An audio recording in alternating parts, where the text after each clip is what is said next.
திருச்சியில் பெருமாள் கோவிலில் பங்குனி மாத பிரம்மோற்சவத்தை ஒட்டி தேர் திருவிழா தொடங்கியிருக்கிறது. இது தொடர்பான கூடுதல் விவரங்களோடு செய்தியாளர் ரகுவரன் இணைகிறார். ரகுவரன், விவரங்கள். திருச்சி மாவட்டத்தின் புகழ்பெற்ற வைணவ திருத்தலங்களில் ஒன்றாகவும் திருவள்ளரை குண்டரிகாட்ச பெருமாள் கோவில் திருத்தேர் திருவிழா தற்போது வெகு விமர்சையாக கொண்டாடப்பட்டு வருகிறது. 108 வைணவ திருத்தலங்களில் ஒன்றான இந்த கோயிலில் பங்குனி மாத திருவிழாவின் 8வது நாள் திருவிழாவானது தற்போது நடைபெற்று வருகிறது.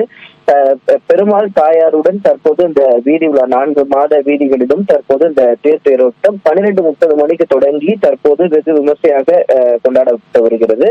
பாண்டியன் கொண்டை கிளிமாலையுடன் பெருமாள் தற்போது வீதி உலாவானது தொடங்கி இருக்கிறது. மாலைக்குள் இந்த திருத்தேரானது முடிவடைய இருக்கிறது. அது மட்டும் இல்லாமல் சுற்று வட்டார கிராமங்களிலிருந்து ஏராளமான மக்கள் வந்திருக்கக்கூடிய நிலையில் ஏராளமான போலீசார் பாதுகாப்பும் தற்போது போடப்பட்டிருக்கிறது. நன்றி ரகுவரன், விவரங்களுக்கு.